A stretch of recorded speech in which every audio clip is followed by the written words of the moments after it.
بڑی اہم بات جو آپ سے عرض کرنی ہے وہ یہ ہے، اپنے اوپر توجہ دے۔ کس پر؟ جی تھوڑا سا بولیں، آپ ناراض تو نہیں؟ ہماری ساری توجہ سامنے والے پہ ہے، ساری سامنے والے کو ٹھیک کرتے رہتے ہیں تو اپنا حال برا ہی رہ جاتا ہے۔ اپنے اوپر توجہ کریں۔ آپ دیکھیں آپ کہاں کھڑے ہیں۔ ہمارے صوفیاء جب تربیت کرتے تھے نا سالکین طریقت کی، تو ان کو پوچھتے تھے کہ اب تیرا حال کیا ہے؟ وہ حال کیا ہوتا تھا؟ عاجزی کتنی ہے، غرور کتنا ہے، ریاکاری کتنی ہے، تو اخلاص کتنا ہے۔ ان چیزوں پہ توجہ کریں۔ آپ حسد تو نہیں کرتے کسی سے، آپ کسی کو حقیر تو نہیں سمجھتے، آپ کسی شخص کے بارے میں بغض حسد عداوت تو نہیں رکھتے۔ اپنے اوپر توجہ کریں۔ حضرت ابو مرتعش ایک درویش گزرے ہیں رسالہ کشیریہ میں، صاحب رسالہ لکھتے ہیں کہ وہ کہتے ہیں میری حج کی تیاری تھی، کھانا میں کھلا چکا تھا، لوگوں کی دعوت کر چکا تھا، پروگرام میرا بن گیا تھا۔ گھر میں بیٹھا تھا تو میری اماں نے نا مجھ سے کہا کہ بیٹا ذرا پانی تو پلانا۔ تو کہتے میرے دل میں خیال آیا 2-4 دنوں کے بعد حج پہ جانا تھا کہ اماں جی میں عالم فاضل آدمی اور ابھی حج پہ بھی جا رہا ہوں تو پانی تو چھوٹا بھائی بھی پلا سکتا ہے۔ کہتے میں نے چھوٹے سے کہا ذرا اماں کو پانی دینا۔ کہتے وہ پانی دینے لگا تو میں نے اپنے اوپر توجہ کی۔ کس پر؟ اپنے اوپر توجہ کی تو میرے اندر سے آواز آئی کہ ابو مرتعش حج پہ جانا تیرے لیے آسان ہے اور ماں کو پانی دینا تیرے لیے مشکل ہے، یہ کیا بات ہوئی؟ فرماتے ہیں پھر میں نے اپنے اوپر اور نظر کی تو میں سمجھ گیا یہ جو میں حج پہ جا رہا ہوں نا اس میں ساری دنیا کو پتا چلے گا کہ میں حاجی ہوں۔ اماں کو پانی پلانے سے تو نہیں نہ پتا چلے گا کہ یہ اماں کو پانی پلاتا ہے۔ فرماتے ہیں میں نے اسی وقت اماں سے کہا کہ اماں معاف کر دے، حج میرا نفلی ہے، میں حج پہ نہیں جاؤں گا، میں اب نا 1 سال تیری خدمت کروں گا، تیرا ہر حکم مانوں گا، اور جب میں سمجھوں گا نا میرا نفس سمجھ گیا ہے پھر میں جاؤں گا حج کرنے۔ ابھی تو میرا دیکھیں نا بابا بلے شاہ صاحب فرمانے لگے تسی حج بھی کیتی جاندے ہو، نال لہو بھی پیتی جاندے ہو، کھو کے مال یتیماں دا تے پج مسیتی جاندے ہو، تسی پھٹ دلاں دے سیندے نہیں، ایویں ٹوپیاں سیتی جاندے ہو، نفس تے چھری پھیر دے نہیں تے دمبے کیتی جاندے ہو، فرض بھلائی بیٹھے ہو، نفلا نیتی جاندے ہو، اور دسو تے سی بلے شاہ نو ایک ہی کیتی جاندے ہو۔ انسان کھڑا تو ہونا کہ وہ کیا کر رہا ہے۔ اپنے اوپر توجہ کریں۔ ساری زندگی گزر گئی لوگوں کی اصلاح کرتے، اور اگر اپنا حال وہی کا وہی رہ جائے، اور یہ میں صرف علماء اور واعظین کے لیے نہیں کہہ رہا، وہ تو ہمارے سروں کا تاج ہیں، وہ اگر بولے نا تو ہمارے لیے مسئلہ بن جائے، وہ تو کچھ نہ کچھ نصیحت کرتے رہتے ہیں تو ہمیں کچھ ملتا رہتا ہے۔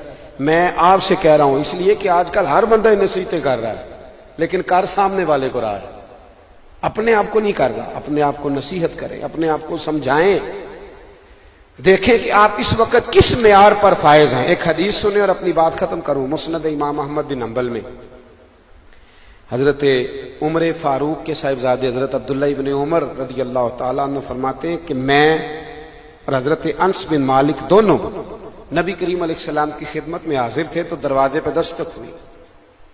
نبی کریم علیہ السلام نے فرمایا انس دروازہ کھولو، جو بندہ دروازے پہ آیا نا وہ جنتی ہے۔ یہ نہیں کہا کہ اسے بتا دو، بعض جگہوں پہ ہے ایسا بھی کہ اسے بتا دو، لیکن یہاں فرمایا کہ جو دروازے پہ آیا ہے وہ بندہ کون ہے؟ یہ میرے نبی پاک کا علم غیب دیکھیں، علم غیب رسول کے منکر اس حقیقت کو بھول جاتے ہیں۔ وہ غیب مانا کہ راز ہے لیکن راز اپنوں سے کب چھپاتے ہیں، راز اپنوں سے کب چھپاتے ہیں۔ تو وہ جنتی ہے بندہ جو دروازے پہ آیا ہے۔ حضرت انس بن مالک فرماتے میں نے دروازہ کھولا تو بندہ بڑا عجیب سادہ سا بندہ، تازہ اس نے وضو کیا تو پانی کے قطرے داڑھی سے گر رہے ہیں، اور جوتے اس نے نا دونوں بغل میں دبائے ہوئے کٹھے جوڑ کے آ کے بیٹھ گیا۔ آپ کو بات پوچھنی تھی پوچھی اور وہ چلا گیا۔ کہتے اتفاق کی بات کہ اگلے دن بھی ہم بیٹھے تھے، دروازے پہ دستک ہوئی، اسی ٹائم اسی لمحے حضور نے فرمایا دروازہ کھولو، جو دروازے بندہ ہے نا وہ جنتی ہے۔ آپ فرمانے لگے کہ میں دروازہ کھولا تو اتفاق کی بات وہی بندہ تھا جو کل آیا تھا۔ تیسرے دن بھی ایسا ہی ہوا، دستک ہوئی، حضور نے فرمایا کھولو دروازہ، جو دروازے پہ آیا بندہ جنتی۔ حضرت عمر فاروق کے صاحبزادے جناب عبداللہ ابن عمر فرماتے ہیں میں نے ارادہ کر لیا کہ پتہ کرنا ہے یہ بندہ عمل کیا کرتا ہے۔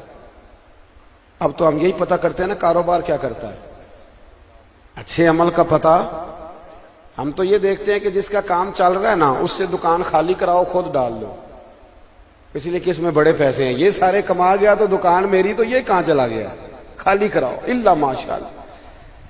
صحابہ یہ دیکھتے تھے کہ عمل کا پتہ کرو، عمل خیر والا کیا ہے۔ حضرت عمر فاروق کے وصال کے بعد حضرت عثمان غنی نے ان کی ایک بیوہ سے نکاح کیا، تو وہ آ گئی حضرت عثمان کے نکاح میں۔ ایک دن کہنے لگی میں بوڑھی بھی ہوں، زیادہ خوبصورت بھی نہیں، تو آپ نے میرے ساتھ نکاح کیا، امیر المومنین اچھا ہے مجھے سہارا مل گیا، پر کیوں؟ تو حضرت عثمان غنی فرمانے لگے اس لیے نکاح نہیں کیا کہ مجھے تمہاری ضرورت تھی، اس لیے نکاح کیا ہے کہ مجھے بتاؤ جناب عمر مصلی کیسے آباد کرتے تھے، وہ گھر میں قرآن شریف کیسے پڑھتے تھے، وہ رب کو راضی کیسے کرتے تھے۔ میں ان رستوں کا مسافر بننا چاہتا ہوں جن راہوں کے راہی جناب فاروق اعظم، اس لیے تمہارے ساتھ نکاح کیا ہے۔ عمل حضرت عبداللہ ابن عمر کہتے ہیں میں نے بھی سوچا کہ جس کو حضور نے 3 دفعہ جنتی کہا ہے اس کا عمل تو دیکھو کیا ہے۔ میں اس صحابی کے پیچھے چلا گیا، میں نے کہا مجھے رکھ لو گے 2-3 دن بطور مہمان؟ انہوں نے کہا آ جاؤ۔ کہتے میں 3 دن اور 3 راتیں ان کے گھر رہا، میں زیادہ نفل پڑھتا تھا اس سے، وہ تو عشاء جماعت سے پڑھتے اور فجر جماعت سے پڑھتے، میں صدقات زیادہ کرتا تھا اس سے، میرے نوافل زیادہ تھے، میری تلاوت قرآن مجید زیادہ تھی۔ 3 دن میں رہا تو کوئی خاص چیز مجھے نظر نہ آئی، میں نے اٹھنے کا ارادہ کیا تو میں نے اسے کہا بھائی مجھے کوئی ضرورت نہیں تھی تیرے گھر میں رہنے کی، میرا بھی یہی مکان ہے، تو نے پوچھا ہی نہیں میں کیوں رہ رہا ہوں۔ تو وہ کہنے لگا حضور آپ نے کہا تھا رہنا ہے، تو میں نے کہا بسم اللہ۔ تو فرمایا پھر میں تمہیں بتاؤں کیوں آیا تھا، اس لیے کہ وہ 3 دن ہم حضور کی بارگاہ میں بیٹھے رہے نا، تو اللہ کے رسول نے تینوں دن تجھے جنتی فرمایا، تو میں اس لیے آیا تھا کہ میں 3 دن 3 راتیں تیرے ساتھ رہوں اور معلومات کروں تو کیا نیک عمل کرتا ہے، تاکہ میں بھی وہ کروں تو اللہ تعالیٰ مجھے بھی یہ اعزاز عطا کرے۔ تو حضرت عبداللہ ابن عمر کہتے ہیں وہ صحابی کہنے لگے میں کچھ بھی نہیں کرتا، روٹین کی عبادت کرتا ہوں، پر حضور ایک بات ہے، جب بھی میں اپنے دل پہ توجہ کرتا ہوں نا، اللہ کے فضل سے نہ کسی کے لیے بغض ہے، نہ کسی کے لیے کینہ ہے، نہ حسد ہے، نہ تکبر ہے۔ اللہ کے بندوں کو رب نے جس حال میں رکھا ہے نا، میں سب کو دیکھ کے راضی رہتا ہوں، میں خوش رہتا ہوں، مجھے لگتا ہے یہی میری نیکی میرے رب کو پسند آئی ہے اور اس کے رسول نے مجھے جنت کی بشارت عطا کر دی۔ بھائی ہمیں بھی چاہیے نا اپنے اوپر توجہ کریں اور روزمرہ کے معاملات کا جائزہ لیں۔ ایک خزانہ دولت کا ہوتا ہے، وہ ہمیں پتہ ہوتا ہے کہ بینک میں اب کتنے ہیں، اور جو ہم نے دراز میں رکھے ہوتے ہیں ان کا بھی ہمیں پتہ ہوتا ہے، اور یہ بھی پتہ ہوتا ہے کہ میں نے 100 والے کو علیحدہ سے ربڑ چڑھائی ہوئی ہے، 500 والے کو الگ سے، 1000 والے کو، سارا پتہ ہوتا ہے نا۔ تو نیکیوں کا بھی ہمیں پتہ ہوتا ہے کہ کون سی ایسی ہیں جو میں نے دکھا کے کی ہیں اور کون سی ایسی ہیں جن کو میں نے کسی کو دکھایا نہیں، اللہ کو اور مجھے پتہ ہے، پتہ ہوتا ہے نا ہمیں۔ تو اگر اس خزانے پہ روز توجہ کرتے ہو نا کہ اب کتنے بڑھ گئے، تو کتنے میرے پاس ہیں، تو آمدن کتنی، تو خرچ کتنا، تو راس کتنی، اسی طریقے سے نیکیوں پر بھی توجہ کرو، روحانی زندگی پر بھی توجہ کرو۔ یہ جو آپ کہتے ہیں نا میں پریشان رہتا ہوں، پریشان اس لیے رہتے ہیں کہ روح کو جب غذا نہیں نہ ملتی نیکی کی تو پھر روح پریشان ہو جاتی ہے۔ روٹی تو روز ہم کھاتے ہیں بڑی شاندار، لیکن روح کو اللہ کے ذکر کی حاجت ہوتی ہے، ضرورت ہوتی ہے، جب وہ حاجت پوری نہیں ہوتی پھر روح پریشان ہوتی ہے۔ روحانی زندگی پر توجہ کریں، کہاں کہاں کر کے ہمارے اندر کمزوریاں ہیں، کون سی چیزیں ہیں جو ہمیں دن بدن اللہ اور اس کے رسول صلی اللہ علیہ وسلم کے قرب سے دور لے جا رہے ہیں، ان چیزوں کو ہٹا دیں اور اپنی تربیت پر توجہ کریں۔ دعا کرتا ہوں اللہ کے حضور جو میں کہہ سکا مالک اسے قبول فرما لے، اور جہاں ہم بھول گئے اللہ ہم سے درگزر فرمائے۔